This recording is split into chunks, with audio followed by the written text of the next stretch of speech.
अस्सलाम वालेकुम नाज़रीन, डॉक्टर दानिश रियल फोकस के साथ हाजिर हूँ। सेनेट का इलेक्शन हो रहा है और सेनेट का इलेक्शन खुफिया बैलेटिंग से होता है और जब खुफिया बैलेटिंग से होता है तो फिर इस मुल्क के अरबाबो इख्तियार और खिलाड़ी जो हैं वो खेलते हैं और कीमत लगाते हैं। कीमत बड़ी बड़ी कीमत लगती है, इसमें तकरीबन करोड़ों रुपए की हेर फेर होती है। एक सेनेटर से करोड़ों रुपए देकर उसे ख़रीदा जाता है, सेनेट की सीट ख़रीदी जाती है। तो बताइए ना, जब सेनेट की सीट ख़रीदी जाती है और सेनेटर को अपने हिस्से में लाने के लिए, क्योंकि खुफिया बैलेटिंग है, पता भी नहीं चलता है कि आपने फ्लोर क्रॉसिंग की है नहीं की है। माजी में आपने देखा होगा एक सेनेट का इलेक्शन था, बहुत सारे ही ऐसी थे, लेकिन एक था कि जी 65 लोगों ने खड़े होकर एक पार्टी को सपोर्ट किया और फिर वही जब खुफिया बैलेटिंग हुई तो वो पार्टी 65 के बजाय 50 पे पहुंच गई। यानी 15 सेनेटर जो है वो जब और ये जो ड्यूरेशन था खुफिया बैलेटिंग और हाथ उठाकर, इसमें कोई 15-20 मिनट का फ़र्क था, ज़्यादा ही नहीं था कि एक दूसरे दिन हुआ था। वो 15 मिनट और 20 मिनट के अंदर अंदर 15 सेनेटर 65 से गिरकर जो है वो 50 पे आ गए थे। तो ये हाउस में बिकते हैं, ख़रीदार हैं, बकरे हैं, ये बकरा मंडी बल्कि ख़रीदी जाती है और बड़े बड़े लोग ख़रीदते हैं। अब देखिएगा कि वैसे तो अभी पार्टी पोजीशन है, मैं आपको बता देता हूँ सेनेट की। एक तो ये है कि जी सेनेट का इलेक्शन जो केयर टेकर के बारे में कहा जा रहा है कि केयर टेकर नहीं लड़ सकते, और जो कानून और आइन का हवाला दिया जा रहा है 224 का 1B, तो 224 के 1B में बिल्कुल लिखा है कि जो केयर टेकर हैं और जो आपके मिनिस्टर्स हैं, वज़ीर आज़म, वो नहीं लड़ सकते। लेकिन कब नहीं लड़ सकते? यानी जो पहला इलेक्शन नहीं लड़ सकते, यानी जब वो केयर टेकर थे तो उनके मौजूदगी में जो इलेक्शन हुआ 8 फरवरी का, उसको नहीं लड़ सकते क्योंकि वो कॉन्फ्लिक्ट ऑफ इंटरेस्ट है। आप हुकूमत में भी हैं और आप जो हैं वो इलेक्शन भी लड़ रहे हैं, तो वो मना है।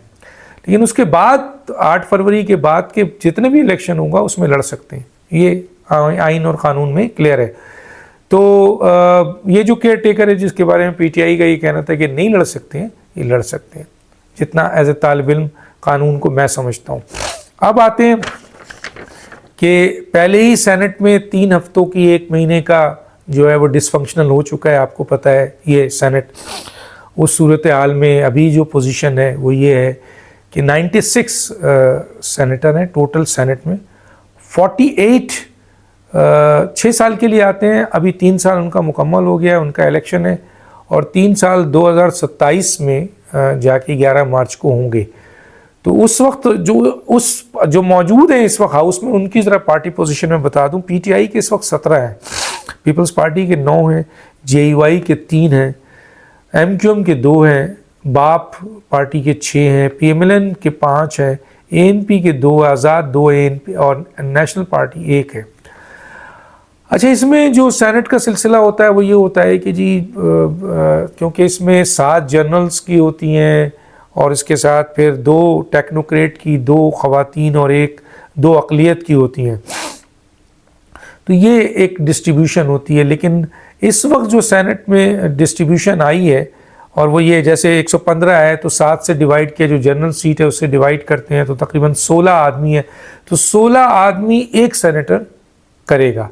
तो जिस पार्टी के पास जितने होंगे, फ़र्ज़ कीजिए किसी के पास 16 है तो उसका 1 सेनेटर आ जाएगा, 32 है तो 2 आ जाएंगे, तो 48 है तो 4 आ जाएंगे, 3 हो जाएंगे। तो इसी तरह पंजाब में 366 है तो 51 सेनेटर, 52 मेंबर 1 सेनेटर करेगा। इसी तरह बलूचिस्तान में जो है 51 है तो 7 1 सेनेटर करेंगे। इसी तरह सिंध में है। अब जो पोजीशन होने वाली है जो इस्लामाबाद में, अब सीटें कितनी हैं ये मैं आपको बता दूं।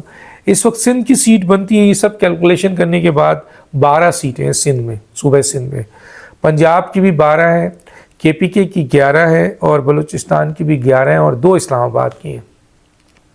और जाहिर है इसको सूबाई और अपर हाउस जो है वो ऐवान बाला भी करता है और आपका सूबे भी करते हैं। तो अभी जो सूरत हाल है वो ये है कि सुन्नी इत्तेहाद का KPK में, सुन्नी इत्तेहाद की KPK में 115 है, तो 115 में से वो तकरीबन आप समझ लीजिए कि कितने सेनेटर वो बना लेंगे, तकरीबन कहते हैं कि जी 6 से 7 सेनेटर वो वहाँ अपना बना लेंगे।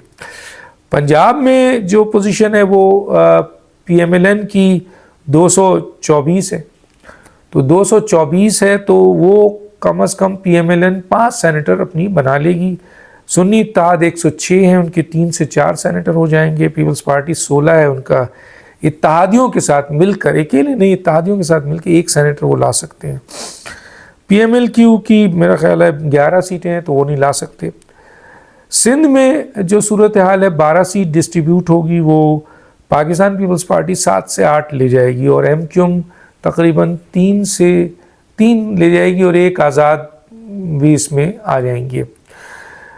ये बलूचिस्तान में पीपल्स पार्टी 3 सीट ले जाएगी।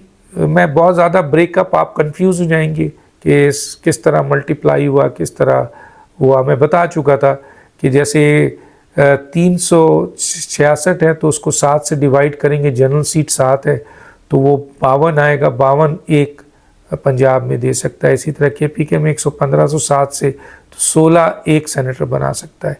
तो इसी तरह ये डिस्ट्रीब्यूशन को मैं क्लियर करके आपको एग्जैक्ट फिगर दे रहा हूँ। तो बलूचिस्तान में पीपल्स पार्टी के 3 और PMLN के 3, JY के 2, बाप पार्टी के 1 और आज़ाद 1 आएगा।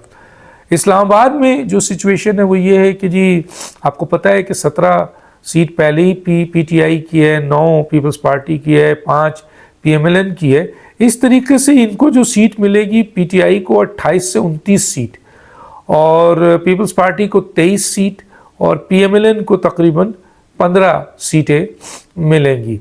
तो ये सेनेट का इलेक्शन होने वाला है और इस सेनेट के इलेक्शंस को की ख़राबी ये थी कि ये तकरीबन 3 हफ्ते या 1 महीने से डिसफंक्शनल है और उसकी वजह ये थी कि जनरल इलेक्शंस आपका 5 साल के बजाय 6 साल हुआ और अगली जो आपके 2027 11 मार्च को जो 48 सुबकदोश होने वाले हैं उसमें भी 3 हफ्ते का होगा। तो मेरा ख्याल है कोई कानून साजी होगी, उस कानून साजी के बाद ये मसला हल हो जाएगा। तो ये थी इम्पॉर्टेंट और किस तरीके से ये लड़ सकते हैं नहीं लड़ सकते हैं वो भी मैंने कानूनी पोजीशन आपको बता दी है। तो सेनेट का इलेक्शन है, देखिए इसमें खुफिया बैलेटिंग है, बड़ी तेज़ी से जो हमारी इत्तलात है पैसे फेंके जा रहे हैं और अपने लोगों को जितवाने के लिए दूसरे पार्टी के मेंबर्स को तोड़ा जा रहा है। कौन किस हद तक कामयाब होगा? अब तो जरदारी साहब सदर हैं, PMLN हुकूमत में है ना, वज़ीर दाखिला भी उनका है और बहुत कुछ उनके है। PTI इस वक्त अपोजिशन पे है और पिट भी रही है वो और बहुत सारे मसाइल का भी शिकार है। उनकी सीटें भी छीन ली गई, रिज़र्व सीटें भी छीन ली गई, उनकी वुमेन सीटें भी छीन ली गई उनकी। तो वो तो इस वक्त मज़लूमियत की जगह पर है और ख़रीदो फ़रोख्त और ताकत का इख्तियार PMLN और पीपल्स पार्टी के पास है।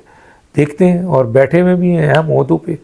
रिजल्ट्स आपको बता देगा, एक्चुअल पोजीशन मैंने आपको बता दी। अब इसमें तब्दीली आई तो इसका मतलब है कि बकरा मंडी लगी और ये बिके। डॉक्टर दानिश को याद दीजिए। अल्लाह हाफिज़।